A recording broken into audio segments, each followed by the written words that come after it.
নবজাতক জন্মের পরপরই যা যা প্রয়োজন তার সবকিছু নিয়ে হাজির হয়েছে জিমাম। আজকে আপনাদের দেখাবো নবজাতক জন্মের পরপরই প্রথম আপনাদের সব কি প্রয়োজন হবে। প্রথমেই প্রয়োজন হবে একটি সেফটি বেল্ট। এই যে দেখুন, এটি হচ্ছে সেফটি বেল্ট।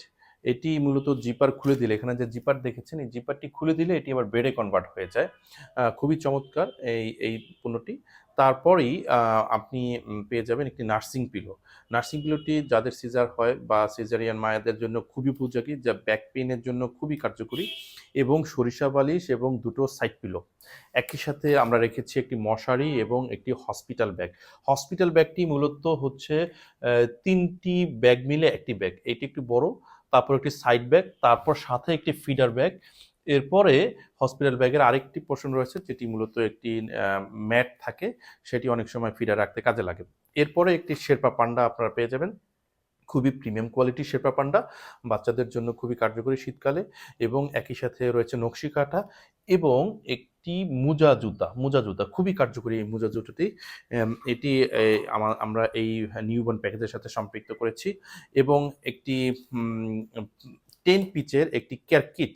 এই একটি কেয়ার কিটের ভিতরে আপনি পেয়ে যাবেন অনেকগুলি পণ্য একসাথে, একদম পুরা আপনার থার্মোমিটার থেকে শুরু করে নখ কাটার সলিউশন থেকে শুরু করে একেবারে এ টু জেড ফুল সলিউশন আপনি এই 10টি প্রোডাক্টের মাধ্যমে আপনি পেয়ে যাবেন।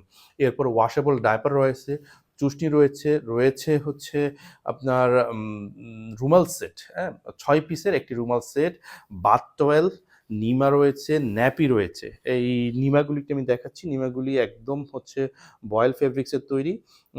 বাচ্চার গায়ে জন্য খুবই আরামদায়ক হবে নিমাগুলো, এবং ন্যাপিগুলোও কিন্তু ওইরকমই ভালো। হ্যাঁ? এখানে নিমা ন্যাপি দুটিরই কোয়ালিটি খুবই ভালো কোয়ালিটির আমরা দিচ্ছি, এবং বিপ রয়েছে। একই সাথে ৫ পিসের একটি মিটেন সেটও আপনারা পেয়ে যাবেন।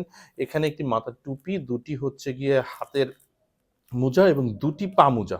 এই মোজাগুলো অনেকটা জুতার মতো, সহজে পা থেকে খুলে পড়ে যাবে না, খুবই কমফোর্টেবল।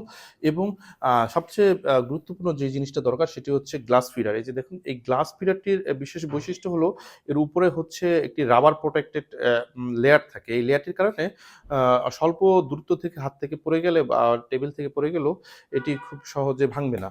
এটা আপনার খুব ভালো একটি সাপোর্ট দিবে। এবং একটি নেইল ট্রিমার। এই নেইল ট্রিমারটি সম্পর্কে অনেকেই জানেন না। এই নেইল ট্রিমারটি মূলত বাচ্চার নখ কাটার জন্য ব্যবহার করা হয়। বাচ্চার নখ কাটতে গিয়ে অনেক সময় আ ন্যা নেইল কাটার দিয়ে কাটলে ক্ষতি হতে পারে, কিংবা তার ছোট নখ কাটতে ঝামেলা হতে পারে। এই নেইল ট্রিমারটি ব্যবহারের মাধ্যমে এটির একটি, এই ৫ টি এখানে টুলস দেখতে পাচ্ছেন। এগুলি মূলত গ্রাইন্ডিং টুল। এগুলো ঘুরে এবং আপনার নখের উপরে ধরলেই নখগুলো ক্ষয় হয়ে যাবে।